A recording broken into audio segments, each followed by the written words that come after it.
Hello good morning students. आज हम अपना इस टॉपिक को, जो आपका टॉपिक था मोटर इंश्योरेंस और एक्सीडेंट से रिलेटेड, उसको कंटिन्यू करेंगे। उसमें हम पढ़ रहे थे कि जो क्लासिफिकेशन था आपका मोटर व्हीकल का, वो 4 ब्रॉड कैटेगरीज थी। उसमें एक था प्राइवेट कार, एक था कमर्शियल कैरीज, 2 व्हीलर्स और एक miscellaneous and special type of vehicles.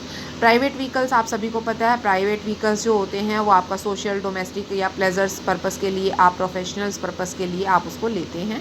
उसमें आपके ओनली प्राइवेट होते हैं, रजिस्टर्ड प्राइवेट कैरेज में होते हैं, not use for transportation of goods वगैरह, जैसे आपकी पर्सनल स्कूटीज़ हैं, कार हैं, ठीक है, वो सारी चीज़ें आपकी इसके अंदर आती हैं। कमर्शियल्स में आ जाते हैं आपके वो 2 व्हीलर्स भी हैं, 4 व्हीलर्स भी हैं, सारे तरह के आ जाते हैं, जो कि पब्लिक कैरेज या प्राइवेट कैरेज, या मतलब जो माल उठाने के लिए भी काम आते हैं या फिर पर्सन के इधर उधर जाने के लिए भी काम आते हैं। ऐसे व्हीलर्स जो मोटर्स व्हीलर्स हैं, जो मतलब आपके प्रॉपरली इसी काम के लिए यूज़ किए जाते हैं, पैसेंजर कैरी करने के लिए, तो उसको बोलते हैं कमर्शियल कैरिंग व्हीकल, जिसको कि गुड्स कैरिंग व्हीकल्स या फिर आपका ट्रेलर्स होते हैं, या व्हीकल जो आपके पैसेंजर्स को ले जाने में, या जो आपके रजिस्टर्ड कमर्शियल व्हीकल्स वगैरह होते हैं जो हायर किए जाते हैं, उनको लिया जाता है। 2 व्हीलर्स कौन से होते हैं? 2 व्हीलर्स आर दोज व्हीकल्स होते हैं जो कि आपके 2 साइड्स होते हैं, without side cars and social domestic pleasures के लिए आप यूज़ करते हैं 2 व्हीलर्स को, जैसे कि आपकी रेसिंग, पेस मेकिंग वगैरह है, रिलायबिलिटी ट्रायल्स या स्पीड टेस्टिंग वगैरह है, उन सभी इस पर्पज़ के लिए आपको इसको यूज़ किया जाता है। Miscellaneous special type of vehicles कौन से होते हैं?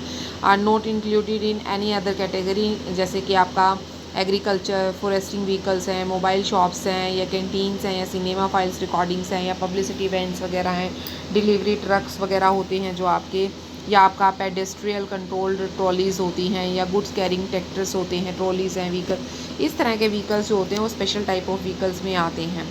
इसके अलावा इसमें हम मोबाइल्स, क्रेन्स वगैरह हैं, मर्चेंट नेवीज़ वगैरह है, या शॉवल्स है, ग्रैब्स है, राइपर्स है, ठीक है, या बुलडोजर्स है, या बुल ग्रेडर्स है, या फोर्क लिफ्ट ट्रक्स वगैरह हैं। ये सारे टाइप्स ऑफ व्हीकल्स हैं जो आप 1 बाय 1 कर सकते हैं। उसके बाद type of motor vehicle insurance की बात आती है, जिसमें आता है लाइबिलिटी ओन पॉलिसीज़। 2 टाइप्स की होती हैं इसमें, जो कि आपकी फ़र्स्ट कौन सी है? लाइबिलिटीज़ ओनली पॉलिसीज़ के ऊपर है। एक लाइबिलिटी थर्ड पार्टी होती है, अपनी खुद की पॉलिसी अगर है, अगर आपने इसको हम एक्ट ओनली पॉलिसी भी कहते हैं। इसके फॉर्म 1 जो है, standard of the form A policy जो है एक्ट ऑफ लाइबिलिटी, उसके बेसिस पे की जाती है। इसको हम कंपलसरी मोटर इंश्योरेंस पॉलिसी या एक्ट लाइबिलिटी ओनली पॉलिसी भी बोलते हैं। फॉर्म ए जो होता है अप्लाइज किया जाता है यूनिफॉर्म और क्लासेस ऑफ व्हीकल्स के ऊपर, चाहे वो प्राइवेट कार्स हैं, कमर्शियल कार हैं, व्हीकल्स हैं, मोटर्स हैं, मोटर स्कूटर्स वगैरह हैं, उन सभी के ऊपर इसको यूज़ किया जाता है। ये जो पॉलिसी है वो compulsory for all types of vehicles होती है। इसके अंदर हम टाइप्स ऑफ पॉलिसीज़ को कंसीडर करेंगे, जैसे कि वो कहता है इस पॉलिसी की रिक्वायरमेंट ऑफ पॉलिसी या लिमिट्स ऑफ लाइबिलिटीज़ क्या होती हैं। ये इशू किया जाता है person who is authorise insured होता है।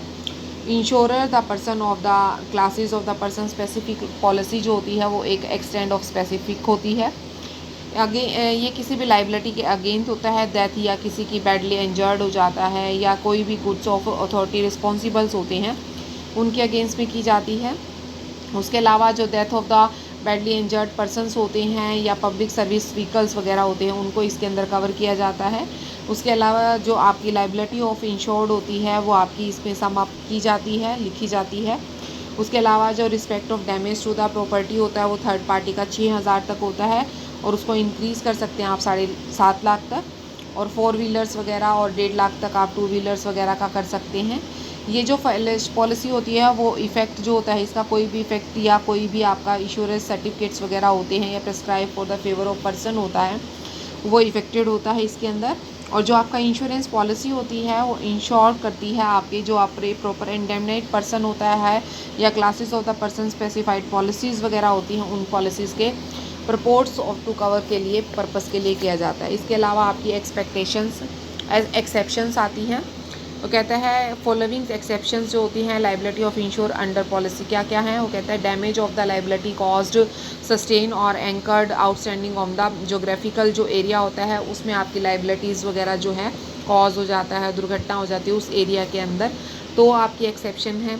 कोई भी क्लेम जो है राइज होता है आपका कॉन्ट्रेक्चुअल लाइबिलिटी के बेस पर, या लाइबिलिटी रिस्पेक्ट ऑफ डेथ है, rise out of the course of the employment है। तो उसके अलावा आपकी कुछ पॉलिसी कंडीशंस आती हैं, जिसमें आपकी कौन कौन सी कंडीशन है, जैसे आप कंपनी को नोटिस करेंगे, ये वाली सारी जो कंडीशंस हैं ये आप पहले भी पढ़ चुके हैं। जो आपकी पहले कंडीशंस थी फायर में या मरीन में, वही कंडीशंस हैं यहाँ पे। जैसे नोटिस टू द कंपनी बताएंगे, प्रॉमिस ऑफ पेमेंट बताएंगे, इंडेमनिटी और सबोर्गेशंस बताएंगे कि हमने कुछ छल नहीं किया है, प्रॉपर आपका एक्सीडेंट हुआ है, आपका जो प्रोसिक्यूट्स है उसका नेम वगैरह बताएंगे, आपका जो गवाह है जिसने देखा है वो सारी चीज़ें आप एक्सप्लेन करेंगे।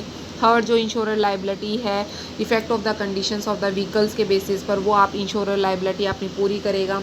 आप अपनी पॉलिसी को अगर कैंसिल कराना चाहते हैं कुछ डेज़ के अंदर अंदर, या रजिस्टर्ड पोस्ट ऑफ इंश्योर्ड के अंदर, या कंपनी जो है वो आपकी रिटर्न करना चाहती है balance amount of the premium को, या डिडक्ट करना चाहती है, तो आप उसको कैंसिलेशन ऑफ पॉलिसी में डाल सकते हैं। डबल इंश्योरेंस होता है एक, अगर आप डबल इंश्योरेंस करते हैं तो आप लाइबिलिटी उसी के हिसाब से रेटेबल प्रोपोर्शन ऑफ एनी कंपनसेशन या कॉस्ट और एक्सपेंसेस उसी बेसिस पर बनते हैं। फिर आपका आता है डिस्प्यूट एंड आर्बिट्रेशंस होता है। वो कहता है जो आपका कोई भी डिस्प्यूट है, डिफरेंस अराइजेज होते हैं, या quantum to be paid of the policy होते हैं, या डिफरेंस जो होता है उसका सोल आर्बिट्रेटर्स होते हैं, या आर्बिट्रेटर्स कोई भी अपॉइंट ऐसा किया जाता है, उसके बेसिस पर आप इसको कर सकते हैं। उसके अलावा आपका अमेंडमेंट्स ऑफ द क्लेम्स वगैरह हैं कुछ भी, तो वो कहते हैं जो कंपनी है वो आपकी डिस्क्लेम कर सकते हैं लाइबिलिटी ऑफ इंश्योर्ड के बेसिस पर। वो कहते हैं स्यू कर सकते हैं आप 12 महीने के अंदर, जो भी आपकी 12 महीने के अंदर डिक्लेरेशन होती है, या फिर आपकी डीम्ड हैज़ टू बी अमेंडेंट्स होते हैं जो आपके रिकवरी नहीं हो पाती है, ठीक है। उसके अलावा वही चीज़ें फुलफिलमेंट ऑफ टर्म और कंडीशंस होते हैं। वैलिडिटी ऑफ द पॉलिसी कितनी है, 3 महीने तक आप क्लेम कर सकते हैं। पैकेज ऑफ पॉलिसी क्या है, आपके पैकेज में मीन आपकी पॉलिसी में क्या क्या आता है, थर्ड पार्टी लॉस भी आता है, या किस टाइप ऑफ रिस्क और डैमेज को इसके अंदर कवर किया जाता है, या नॉर्मली आपका जो लॉस और डैमेज है उसका पैकेज क्या है पॉलिसी का, वो सारी चीज़ें। उसके अलावा आपकी आती हैं पॉलिसी कंडीशंस। पॉलिसी कंडीशन में जैसे लॉस और डैमेज ऑफ द व्हीकल है, जैसे एक्सीडेंट है, एक्सटर्नल डैमेज है, लॉस ऑफ फायर हो जाता है, लॉस ऑफ राइट हो जाता है, लॉस ऑफ मेलिक्योस से है, या लॉस ऑफ द लैंडस्लाइड से है, या अर्थक्वेक से है, या स्टॉर्म से है, फ्लड से है। तो ये सारे लॉस ऑफ डैमेज है व्हीकल्स किस वजह से हुआ है वो आपको यहाँ बताना है, एक्सप्लेन करना है। जो कवर नहीं होते जैसे वियर टेयर डेप्रिसिएशन है, या मैकेनिकल कोई इलेक्ट्रॉनिक ब्रेकडाउन है, कॉन्सिक्वेंसेस लॉस हो जाता है, डैमेज है, कॉस्ट ऑफ एक्सपेंसेस है without any prior content of the company है, अदर कोई एक्सक्लूसन है एज वेल टू पॉलिसी आपका आता है, तो वो भी इसके अंदर नहीं किए जाते।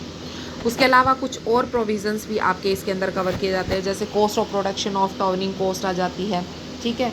जैसे कि लॉस हो गया, कोई डैमेज हो गया अंडर द पॉलिसी, तो कंपनी उसको रीजनेबल कॉस्ट जो है उस व्हीकल की प्रोटेक्शन क्या दे देती है। जैसे कि आपका 750 से ज़्यादा व्हील्ड व्हीकल्स जो होंगे उस पर नहीं होता, 500 फुट टैक्सीज वगैरह पे नहीं होता, कमर्शियल व्हीकल है तो उस पर 2500 से ज़्यादा नहीं होता, ठीक है। इसी तरीके से इंश्योर्ड डिक्लेयर्ड वैल्यू IDV जो होती है, IDV क्या होती है, एक वैल्यू होती है जो आपके सम इंश्योर्ड जो आपने पॉलिसी का करवाया जाता है वो कमर्शियल इंश्योरेंस पॉलिसी के अकॉर्डिंग एक डेप्रिसिएशन वैल्यू जो होती है, डिक्लेयर्ड वैल्यू जो जिसको डेप्रिशिएबल वैल्यू होती है उसको एज अ ट्रीट किया जाता है इसके अंदर। उसके अकॉर्डिंग ही जो पर्पस जो होता है उसका टोटल लॉस आपका कितना रहेगा, आप टोटल कौन सी क्वान्टिटेटिव लॉसेस को कितना क्लेम कर सकते हैं, वो सारी चीज़ें आएंगी। उसके बाद आता है आपका liability to the third party. Third party को जो आपने लाइबिलिटीज़ वो कहता है वो क्लेम करना है, वो कहता है क्लोज ऑफ द जितनी भी कंपनीज होती हैं।